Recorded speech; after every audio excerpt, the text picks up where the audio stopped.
Massa qui sera la dernière étape de mon périple. Ça y est, j'ai décidé, ça y est tout à l'heure, sur la route.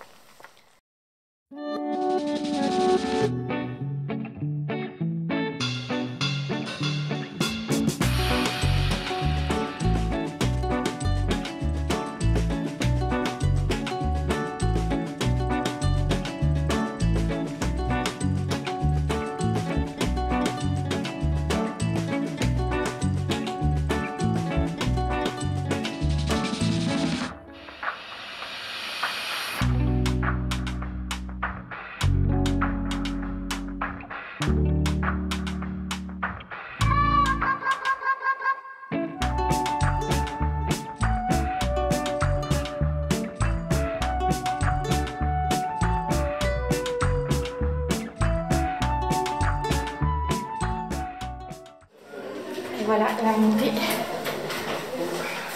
sur à la coupole du dôme.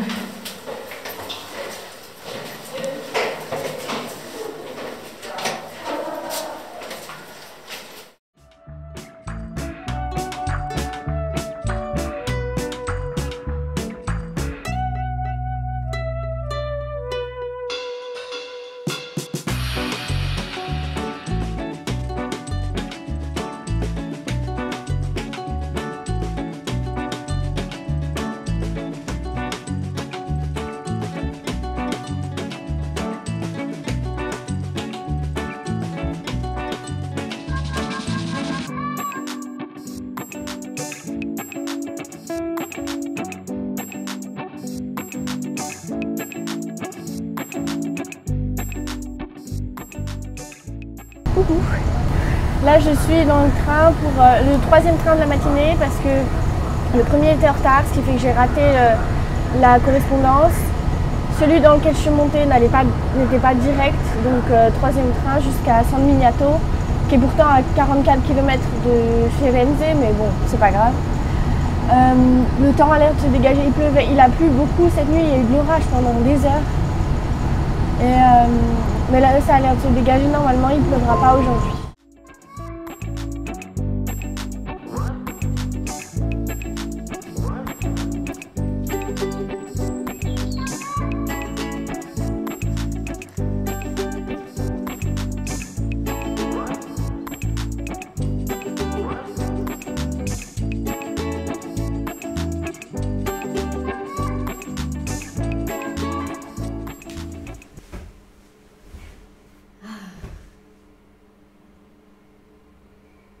C'est trop bien.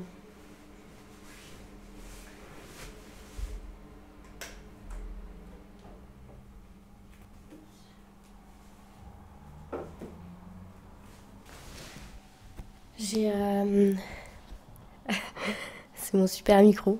Je suis dans une chambre d'hôtel à Alto Paccio. Donc ce matin, je suis partie de Firenze comme prévu. Et en arrivant à la gare, il y a une vieille dame qui était en voiture et elle s'est arrêtée. Puis elle m'a demandé... Enfin, je cherchais mon chemin en fait, puis j'avais mon gros sac. Donc les gens, ils n'hésitent pas à venir me parler.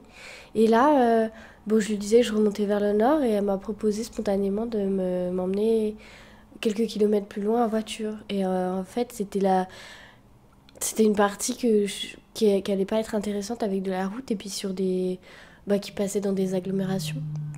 Du coup, j'ai dit oui, puis moi j'étais crevée, j'ai un rhume, j'ai pas bien dormi du tout, il y avait les moustiques, il y avait l'orage, il y avait le rhume qui m'empêchait de dormir.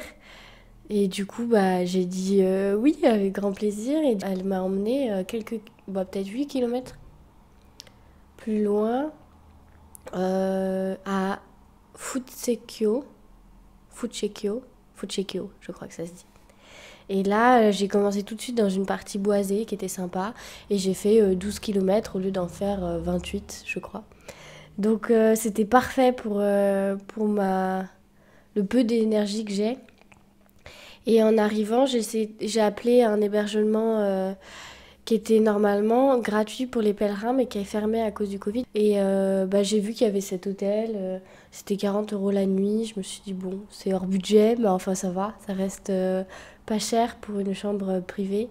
Et j'avais repéré un coin où j'aurais pu planter ma tente si jamais, mais franchement, je suis arrivée vers midi, j'avais aucune envie de devoir attendre le soir pour planter ma tente. En attendant, il a plu un peu. Enfin voilà. Et du coup, je me suis pour une fois écoutée et je me suis reposée. Et demain, je serai hébergée en couchsurfing et je vous en parlerai un peu plus.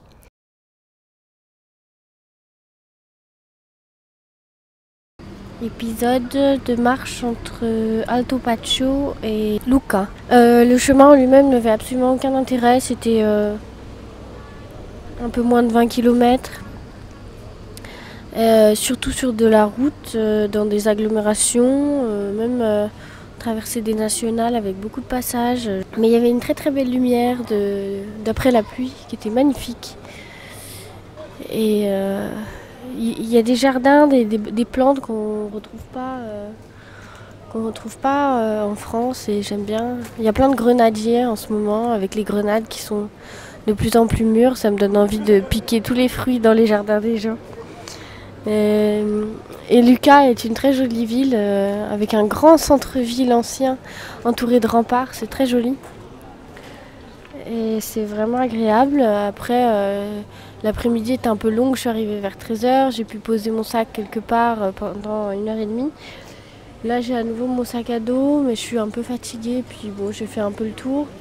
Mais ça fait beaucoup de temps de vacances, sans vraiment avoir à marcher. Là, je me dirige vers la gare où j'ai rendez-vous avec Sylvia, mon hôte couchsurfing. Elle m'a proposé d'aller d'abord boire un verre et puis ensuite on ira chez elle et on mangera des pâtes. J'ai l'impression que tous les Italiens ne font que manger des pâtes et des pizzas et boire des verres, des spritz, je sais pas comment on dit. Mais trop sympa du coup, parce qu'il commence à faire froid là le soir. C'est le début de l'automne, mais ça correspond un peu au temps dont ceux de Lyon me parlent, avec les débuts de pluie, le froid et tout ça. Donc, il va falloir s'habiller. Des fois, je vous jure, je déteste la Via Francigena. On passe sur des nationales de ouf. Il n'y a pas de chemin du tout pour se mettre en sécurité. Puis j'ai envie que toutes ces voitures disparaissent. Puis les Italiens, ils font pas trop d'efforts pour genre s'écarter. Bon, ça passe pas. Bon, pour l'instant, je me suis pas fait écraser, moi. Enfin, c'est pas le but. Non, mais regarde ça. C'est trop de stress. C'est moche. J'en prends plein les poumons. Ça a vraiment aucun intérêt. Alors, je voulais me faire une petite tartine de miel. Puisque j'ai du miel que je trimballe depuis 100 ans et que je ne mange pas. Je suis partie ce matin de 13 km après Lucca parce que Sylvia, qui m'a hébergée en couchsurfing, habite et ben voilà, à 13 km de Lucca et m'a déposée près du chemin. Donc ça m'arrangeait parce que ça m'approche de Camaiore, qui est la fin de la première étape, et puis j'irai plus loin, sans doute j'irai dormir vers Pietrasanta, si je peux trouver de quoi dormir dehors, camper. J'ai 36 000 poches, sac. Poche pour dire sac, c'est très sud-ouest.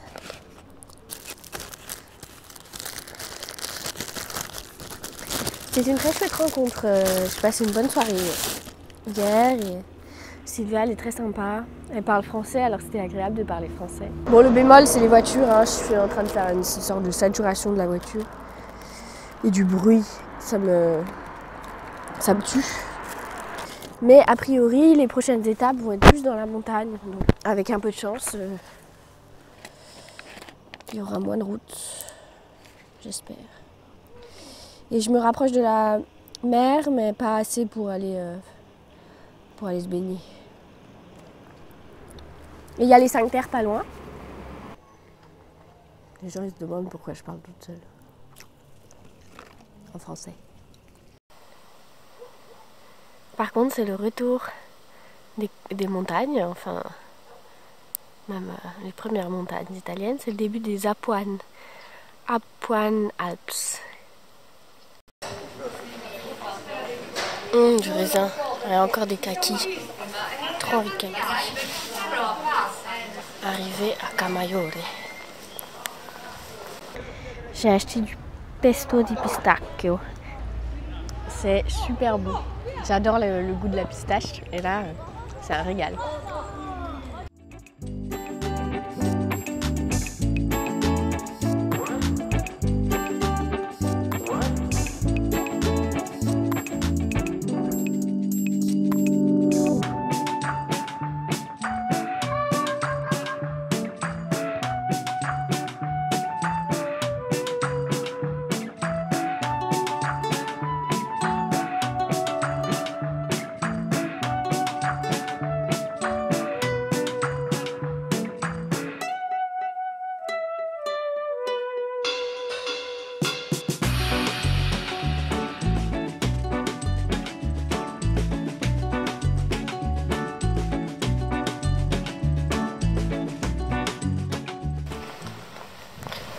Arrivé à Pietrasanta. Et me voilà pour la première fois dans un hébergement pour pèlerins qui est sur la base du don. Donc ils demandent un don de 10 €. Et c'est dans une maison diocésaine. Il y a une douche, il y a un frigo. Et voilà. J'ai été accueillie par une sœur d'origine asiatique, tout en noir, qui parle bien anglais. Et voilà, c'est quand même grand luxe, je trouve.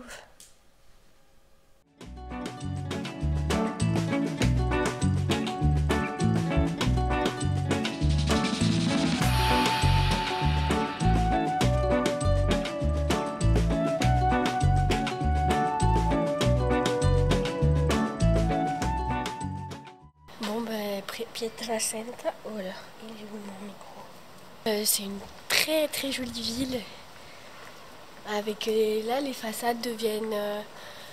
Depuis que je vais vers le nord de la Toscane, les façades sont très colorées, jaune, ocre, un peu rose. Et il y a plein de galeries, de boutiques très belles, de vêtements, de déco. Alors ça respire un peu le fric évidemment, mais c'est vraiment très joli. Et là il y a une lumière mais incroyable. Pour faire des photos c'est super. Il faudrait que j'ai le courage de monter sur la colline derrière pour avoir une vue d'ensemble, mais là j'ai pas la foi. Mais en tout cas je suis contente d'être là et de passer une nuit ici. On appelle ça la petite Athènes de l'Italie. Alors pourquoi Athènes, je sais pas, mais c'était un rapport avec le côté très artistique. Il y avait toujours une émulation, je crois, entre artistes ici qui venaient de partout. Il faudra que je creuse le sujet.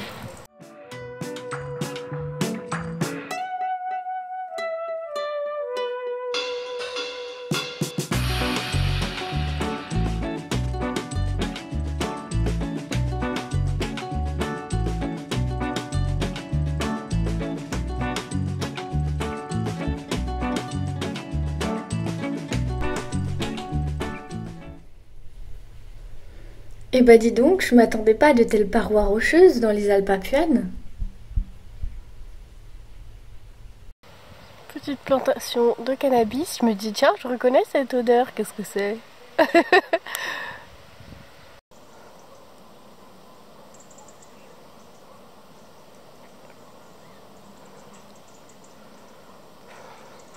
Avant, la Via Francigena, elle passait beaucoup moins loin de la mer. Enfin, elle passait toujours là où je suis, mais la mer était plus proche parce que c'était des marécages.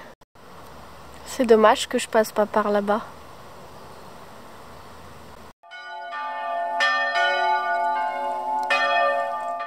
Et voilà, j'arrive à Massa. Massa qui sera la dernière étape de mon périple. Ça y est, j'ai décidé, ça y est, tout à l'heure, sur la route. Comme en fait, je prends des décisions quand je marche et c'est tout naturel. Alors je change toujours beaucoup d'avis dans la journée. Mais là, ça s'est imposé à moi et ça y est, j'étais heureuse de me dire que j'allais rentrer. Alors pourquoi? Il y a plein de raisons. D'une, je suis fatiguée, mon rhume est en train de passer, mais enfin, j'ai mal dormi, je dors mal une fois sur deux. Et mon corps est un peu fatigué depuis la Corse. Ensuite, là, ça fait 3 jours que je marche que sur de la route, quasiment. Et je vois pas trop l'intérêt de marcher sur de la route, même si j'ai quand même apprécié ces journées, mais bon. Quoi d'autre? Je sens que j'ai envie de profiter de ce début d'automne, d'aller ramasser des châtaignes en famille, de voir mes amis, de passer du temps avec eux. Voilà, plein de petites choses, de prendre soin de mon corps, de prendre soin de moi. Et donc de rentrer à la maison et de m'occuper de mes projets. Voilà, à quoi je réfléchissais d'autre? C'est tout, j'ai regardé, c'est très facile pour rentrer, je prends un train, enfin plusieurs trains, je vais à Milan et ensuite à Milan je prends un bus de nuit, j'arrive à Lyon directement. C'est facile, c'est pas très cher, ça me coûtera une 50aine d'euros. Et voilà, ce qui fait que demain matin très tôt, je serai à Lyon, ça me paraît incroyable. Ça me fait économiser une nuit aussi. Ah oui, il y avait ça aussi, c'est que je peux plus camper, il y a trop de gens, de routes. Et du coup, moi j'aimais bien l'idée de pouvoir camper une fois sur deux, voire plus. Et donc, comme c'est moins possible, voilà. Bon, je suis en paix avec cette décision et tant mieux. Enfin, je suis contente à l'idée de rentrer, je suis contente à l'idée d'avoir fait tout ça. Et puis voilà, il me restera plein de choses à découvrir en Italie. Pour fêter la fin de cette aventure.